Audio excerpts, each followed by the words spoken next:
مولانا سعید احمد خان صاحب رحمۃ اللہ علیہ فرماتے تھے کہ کام کرنے والوں کی صفت یہ ہے کہ وہ سیکھنے کے جذبے سے چلے، سیکھنے کے جذبے سے چلے، ہر وقت سیکھنے کا جذبہ ہو، سیکھنے کے جذبے سے چلنے والا وہ آگے بڑھتا رہتا ہے۔ اتنا اونچا کام جو اللہ نے اپنے منتخب بندوں سے لیا، انبیاء وہ اللہ کے چنے ہوئے بندے ہوتے تھے، نبی کوئی اپنی محنت کوشش سے نبی نہیں بنے، وہ تو اللہ کا انتخاب تھا۔ حدیث شریف میں آتا ہے کہ جب اللہ رب العزت نے روحوں کو پیدا فرمایا تو ان روحوں کے قلوب پر نظر ڈالی، اور جو بہترین قلوب تھے ان کو اللہ نے چن کر نبی بنایا۔ شروع کے دن جب تبلیغ والے ہمارے پاس آئے تھے اور انہوں نے ہم کو سمجھایا تھا، ترغیب دی تھی، فضائل بتائے تھے، تو ہم لگنا چاہتے تھے یا بچنا چاہتے تھے؟ کیا خیال ہے؟ لیکن اللہ ہمیں لگانا چاہتا تھا، تو ہم تو بچنا چاہتے تھے لیکن اللہ ہمیں لگانا چاہتا تھا۔ ہمیں اللہ نے لگایا اور تبلیغ میں چلایا اور آگے بڑھایا۔ ہمارے بزرگ کہا کرتے ہیں کام میں چلتے چلتے کام کرنے والے 3 قسموں میں تقسیم ہو جاتے ہیں۔ چلتے ہیں، آگے بڑھتے ہیں، لیکن چلتے چلتے یہ 3 قسموں میں تقسیم ہو جاتے ہیں۔ ایک قسم ہے طالب، اس میں وہ ہر وقت طلب کے ساتھ چلتا رہتا ہے اور وہ آگے بڑھتا رہتا ہے، اس کی طلب پر اللہ اسے نوازتے ہیں، عطا فرماتے ہیں، اور اس کی طلب پر اللہ اسے آگے بڑھاتے رہتے ہیں۔ یہ پہلی قسم ہے طالب۔ دوسری قسم کام کرنے والوں کی جو بن جاتی ہے وہ قانع ہے، بس جو کر لیا کافی ہے، جتنا سمجھ لیا کافی ہے، جتنا کر رہے ہیں کافی ہے۔ ارے لوگ تو 3 دن بھی نہیں جاتے، میں تو 7 مہینے گیا، سال گیا۔ لوگ تو 3 دن مشکل سے دیتے ہیں، میں نے تو سال لگایا، 7 مہینے لگائے، اور کام کو سمجھا، بڑوں سے سمجھا، بزرگوں سے سمجھا۔ یہ قانع ہے، اس کے اندر قناعت آتی ہے، اور جب قناعت آ جاتی ہے تو پھر ترقی رک جاتی ہے، حالانکہ یہ راستہ ترقی کا راستہ کھلا ہوا ہے، بہت تک ترقی کی منزلیں کھلی ہوئی ہیں۔ حضور نے فرمایا کہ اللہ ما عبدنا کا حق ما عبادتک ما عرفنا کا حق معرفتک۔ حضور نے فرمایا کہ اللہ جیسے تجھے پہچاننے کا حق تھا میں نہیں پہچان سکا، اور جیسی تیری عبادت کا حق تھا میں نہیں کر سکا۔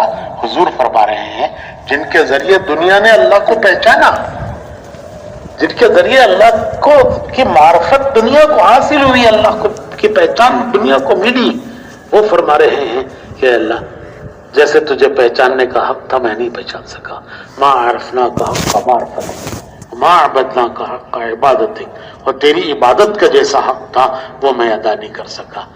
جس سے دنیا نے جن سے عبادت سمجھی، جن سے اللہ کو پہچانا، وہ کہہ رہے ہیں کہ میں حق نہیں ادا کر سکا، تو کوئی کیا دعویٰ کر سکتا ہے کہ میں حق ادا کر چکا ہوں؟ ہم کوئی بھی حق ادا نہیں کر، راستہ اتنا اونچا ہے، اتنا عالی ہے کہ موت تک اس پہ ترقی کی راہ کھلی ہوئی ہے، موت تک ترقی کی منزلیں کھلی ہوئی ہیں۔ تو قانع جب قناعت کر لیتا ہے اور اس کے اندر یہ قناعت آ جاتی ہے کہ بس اتنا کر رہے ہیں کافی ہے، اتنا کر رہے ہیں یہ کافی ہے، اندر سے ایک کیفیت پیدا ہو جاتی ہے کہ جتنا جو میں کر رہا ہوں وہ کافی ہے، تو اس پر ان کی ترقی رک جاتی ہے، حالانکہ ترقی کا راستہ بہت تک کھلا ہوا ہے۔ طالب وہ آگے بڑھتا رہتا ہے کہ بھائی کام بڑا ہے، اونچا ہے، عالی ہے، میں جتنا بھی لگا دوں اپنے کو اس کا حق میں نہیں ادا کر سکتا، اور سمجھنا ہے مولانا سعید احمد خان صاحب رحمۃ اللہ علیہ فرماتے تھے کہ کام کرنے والوں کی صفت یہ ہے کہ وہ سیکھنے کے جذبے سے چلے، سیکھنے کے جذبے سے چلے، ہر وقت سیکھنے کا جذبہ ہو، سیکھنے کے جذبے سے چلنے والا وہ آگے بڑھتا رہتا ہے۔ اتنا اونچا کام جو اللہ نے اپنے منتخب بندوں سے لیا، انبیاء وہ اللہ کے چنے ہوئے بندے ہوتے تھے، نبی کوئی اپنی محنت کوشش سے نبی نہیں بنے، وہ تو اللہ کا انتخاب تھا۔ حدیث شریف میں آتا ہے کہ جب اللہ رب العزت نے روحوں کو پیدا فرمایا تو ان روحوں کے قلوب پر نظر ڈالی، اور جو بہترین قلوب تھے ان کو اللہ نے چن کر نبی بنایا۔ تو نبی وہ اپنی محنت اور کوشش سے نہیں بنے، وہ اللہ کا سلیکشن تھا، سلیکشن، الیکشن نہیں، یہاں کیا تھا؟ سلیکشن، اللہ کی پسند، اللہ نے پسند کر کے ان کو نبی بنایا۔ وہ بہترین انسانوں میں بہترین قلوب تھے جن کو اللہ نے پسند کر کے ان کو کام کیا دیا؟ اپنی طرف بلانے کا اور دعوت دینے کا کام دیا۔ اور کام کیسے کرنا ہے ان کی رہبری براہ راست اللہ نے کی۔ نبی کا کوئی استاد نہیں ہوتا تھا، نبی کسی سے سیکھتا نہیں تھا، اس کا کوئی استاد نہیں ہوتا تھا، اس کی رہبری براہ راست وحی کے ذریعے ہوتی تھی۔ اللہ رب العزت وحی کے ذریعے ان کی رہبری کرتا تھا کہ کس طرح وہ کام کرے۔ تو اتنا اونچا کام جو اللہ کے پسندیدہ بندوں سے اللہ نے لیا، اور ان کو کام اللہ نے وحی کے ذریعے بتایا، سکھایا، وہ مبارک کام، وہ عظیم کام حضور کی ختم نبوت کے برکت سے وہ ہمیں ملا ہے، امت کو ملا ہے۔ وہ مبارک محنت امت کو ملی ہے، ہم اس کے سیکھے ہوئے نہیں ہیں، ہم نے اس کو سیکھا نہیں ہے، چل رہے ہیں، سیکھتے ہوئے چل رہے ہیں۔ تو سیکھنے کے جذبے کے ساتھ مولانا سعید خان صاحب فرماتے تھے کہ کام کرنے والے طالب بن کر چلے، طالب، طلب کے ساتھ، ہر وقت طلب ہو، کسی وقت قناعت نہ آئے۔ قناعت دروازہ بند کر دیتی ہے اور طلب دروازہ کھولتی ہے۔ طلب سے دروازے کھلتے جاتے ہیں، دروازے کھلتے جاتے ہیں، اور قناعت آتی ہے تو پھر دروازہ بند ہو جاتا ہے۔ تو پہلی قسم ہے طالب کی، جو ہمیشہ طلب کے ساتھ چلتا رہتا ہے، ترقی کرتا رہتا ہے، آگے بڑھتا رہتا ہے۔ دوسری قسم خان ہے کہ اس میں قناعت آ جاتی ہے، ایک غیر محسوس طریقے سے، وہ بولتا نہیں ہے لیکن غیر محسوس طریقے سے اندر قناعت آ جاتی ہے کہ بس یہ اتنا کر رہے ہیں کافی ہے، کام کو سمجھا ہے، خوب سمجھا ہے، جانتے ہیں۔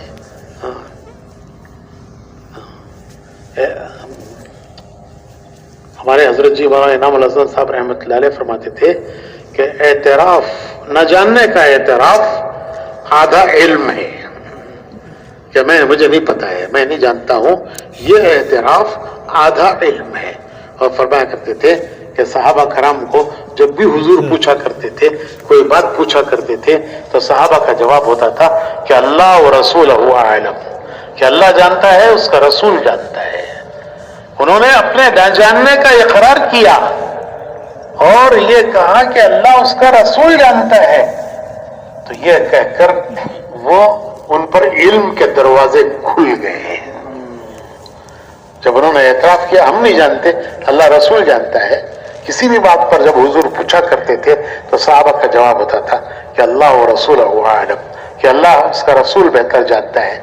تو اس پر ان کے لیے علم کے دروازے اللہ نے ایسے کھول دیے کہ ان کے علم کی تشریح قیامت تک ہوتی رہے گی۔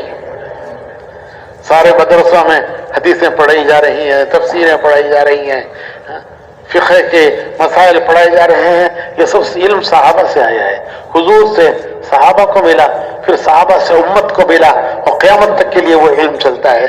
تو یہ علم کے دروازے اللہ نے ان پر کھول دیے، ان کے یہ اعتراف کرنا کہ میں نہیں جانتا۔ تو میرے بھائیو، کام کرنے والوں میں بھی ہر وقت طلب رہنی چاہیے۔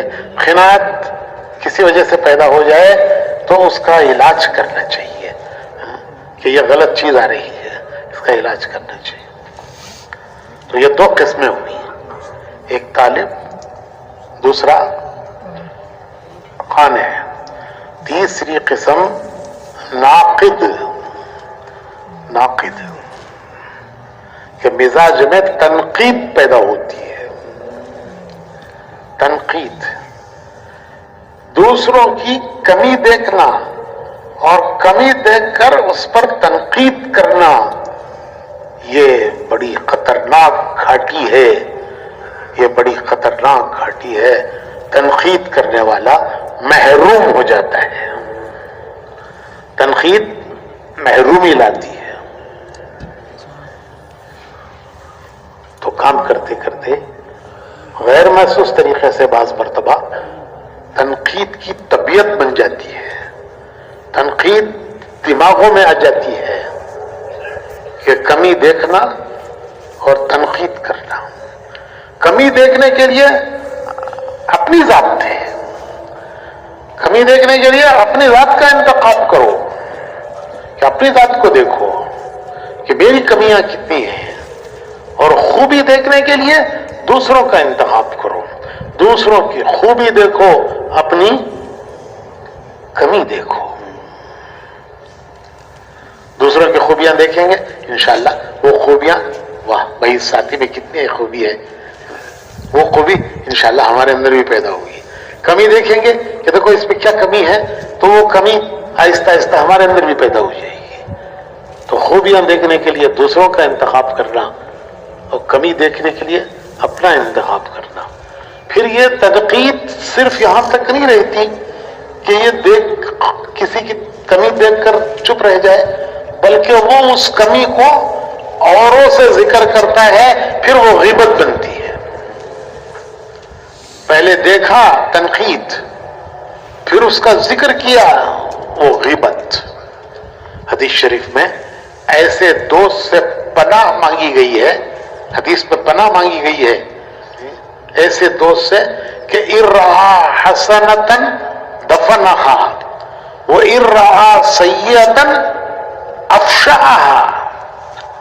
یہ حدیث کی دعا ہے کہ حدیث میں ایسے دوست سے پناہ مانگی گئی ہے کہ خوبی دیکھتا ہے تو دفن کر دیتا ہے. اپنے دوست کی، ساتھی کی خوبی دیکھتا ہے تو اسے دفن کر دیتا ہے، اور اس کی کوئی کمی اور برائی دیکھتا ہے تو اسے پھیلاتا پھرتا ہے، اوروں تک پہنچاتا ہے، پھیلاتا ہے. ایسے دوست سے پناہ مانگی گئی کہ خوبی دیکھے تو دفن کر دے، برائی دیکھے تو پھیلاتا پھرے. تو یہ ناقد، پہلے نقد اس کے اندر پیدا ہوا، پھر اس نے کمی کمزوری دیکھی، پھر اس کمی کمزوری کا ذکر کیا تو وہ غیبت بنی. اللہ تعالیٰ حفاظت فرمائے، یہ محرومی کا سبب بنتی ہے. اللہ رب العزت ہماری حفاظت فرمائے. کام طلب کے ساتھ کرنا ہے. کسی بھی منزل پر پہنچ کر، قربانی کی کسی بھی سطح پر پہنچ کر، دعوت کے کام کی کسی بھی سطح پر پہنچ کر، ماشاءاللہ شہروں کے ذمہ دار ہیں، محلوں کے ذمہ دار ہیں، شہروں کے ذمہ دار ہیں، علاقوں کے ذمہ دار ہیں، ملک کے ذمہ دار ہیں.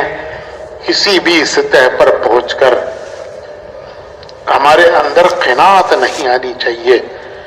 کسی بھی سطح پر پہنچ کر یہ نہیں سمجھنا چاہیے کہ جتنا کر رہے ہیں یہ کافی ہے. نہیں، ترقی کی راہ کھلی ہوئی ہے، موت تک کھلی ہوئی ہے. کسی بھی قربانی کی سطح پر، کسی بھی قربانی کی سطح پر پہنچ کر یہ نہیں دل میں آنا چاہیے کہ یہ کافی ہے، اور کسی بھی کام کی سمجھ پر آ کر یہ نہیں ہونا چاہیے کہ میں نے تو سمجھا ہوا ہے. ایک مرتبہ میں یہاں پرانوں کے جوڑ میں تھا، میاں جی محراب صاحب، مولانا الیاس صاحب کے زمانے کے آدمی، وہ بھی تشریف لائے ہوئے تھے. ہم سب انہی کے ساتھ آئے تھے. میاں جی محراب صاحب مولانا الیاس صاحب کے زمانے کے تھے. حاجی عبدالوہاب صاحب بھی بیٹھے ہوئے تھے تخت پر، اور کارگزاریاں چل رہی تھیں جیسے کل کارگزاریاں ہوئی.